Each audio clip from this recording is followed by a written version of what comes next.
Original characters, they show the ideas different artists can have. They can be influenced by personal interests while being drawn in the artist's unique style, shaped through the experience and inspirations every person can have. That's what makes them fascinating to me, how they visually convey different artists, stylistic and design choices. And for today's video, we'll explore some of your original characters. Hi, here's May, and today I'll redraw some of your OCs. Let's start with the first character. This is Flamma. She is a Genshin Impact OC, which I found pretty cool since I've drawn some of my characters as Genshin Impact characters before as well. I'll first mention a description the artist of Flamma sent me. Flamma is a Hydro Catalyst user and part of the 8th company in the Knights of Favonius. Her weapon would be a staff, and she uses portals that summon water spikes which target and shoot enemies. These portals can also be used to summon other objects, such as tea, and she can also use them to travel. That's it for the description. When drawing her, I wanted to incorporate the tea from the character description. It directly gave me the idea to draw her holding a teacup. I went with a slightly smiling expression.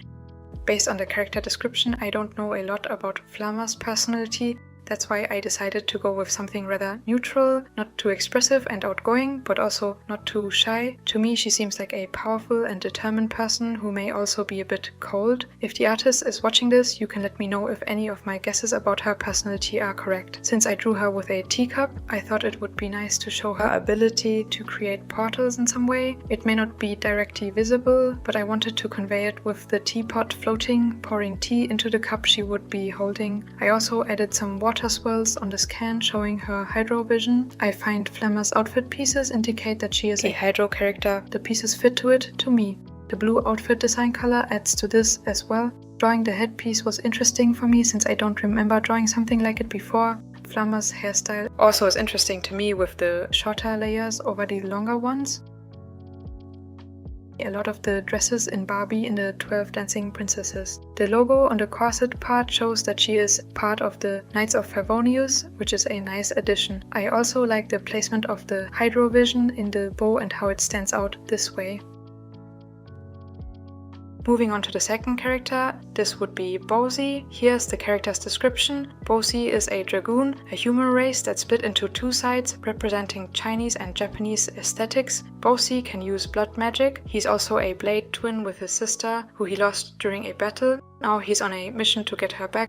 When drawing him, I went with a head that was turned away and the body facing forward. I imagine he may be hesitant to trust anyone because of what happened to his sister, and to me a pose like this, which makes him look a bit careful, maybe works to convey this. Expression-wise, I wanted to go for a rather reserved and slightly sad one. Similarly to Flamma, based on the character description, I wasn't sure about this, but I enjoy getting to interpret the personality based on the information given in the description about his backstory as well. Something I found interesting here would be that he has no eyebrows in his design. It's a nice and unique addition. His blue skin tone also was interesting to draw. For skin, I normally make sure its warmth and vibrance is conveyed to add liveliness. With the blue skin here, it made sense to go for bluish shading as well, but I also added some red tones to convey that it's skin, so it would appear different from the clothes. Of course, the shadow shapes also help a lot with portraying different kinds of materials. What I find interesting here is that Bosi's design is kind of a contrast to Flamma's. He has bluish, cool tones for the skin and warm tones for his outfit, while Flamma has warm tones for her skin and hair and cool tones for her outfit. Bosi's red eyes stand out to me. They draw attention to the face. The scars on his face add to this, as well as an interesting detail that also shows how he has fought battles.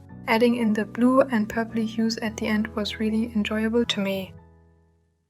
Next, the third character, Softastic Gal.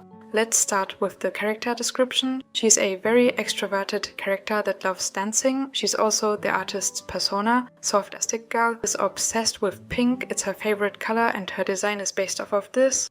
For the pose, I wanted to go for an energetic one here, something that conveys her interest in dancing. I also kept the motion in mind when drawing the hair. I find it can help to add more dynamicness. I tried out a lot of hand poses, trying to figure out what would look natural for a dance kind of pose. The diadem or crown on the head is a nice special accessory that draws attention to the head. It's also something I haven't drawn many times before, and I find it's a nice challenge to test how well you're able to draw something symmetrically. In Softastic Gal's design, I really like the more soft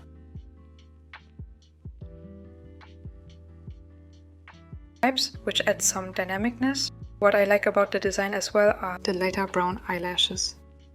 Let's talk about the fourth character next. This is another Genshin Impact OC. Her name is Hikari Kiyoshi. Now for the character description according to Onyx, her artist. Hikari is from Hoshikano, a land known for its beautiful night sky and divine power and strength. Hikari is a master detective that adores sweets. While being a mystery addict, she loves the thrill of a difficult case. The reason she has her eyes closed ties into her backstory. Without spoiling too much of it, she basically has her eyes closed because of how powerful she is, because her senses can overwhelm her. Hikari always has an air of authority and divine power around her, with a playful and composed expression. At the same time, she is very enigmatic and mysterious, and has a broken past. Her backstory also involves the Pyro, Cryo, and Electro Archon. She was close friends with Mavuika, for example. And similarly to Raiden A, she created a puppet who she named Hoshiko. One day he went missing and Hikari found him in the clutches of Dottore. Hoshiko ended up dying in her arms, and Hikari decided to become a detective working against the Tsaritsa to stop her plans.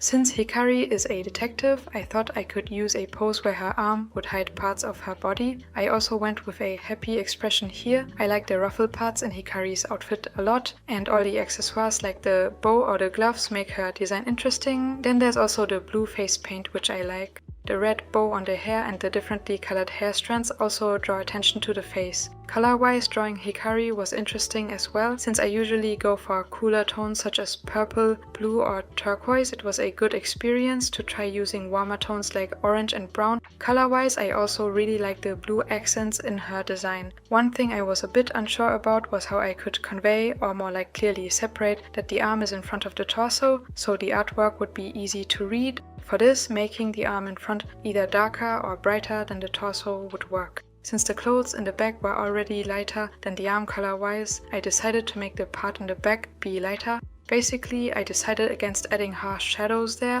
I also added some texture to the dark brown parts, which to me helps separate the outfit parts material-wise as well. Finally, I added some blue reflections to add more depth, and like this, the final character for this video is done. Thank you to everyone who submitted something for me to draw. Getting to know and draw your characters was a lot of fun. And thank you for watching. Have a nice day. Bye.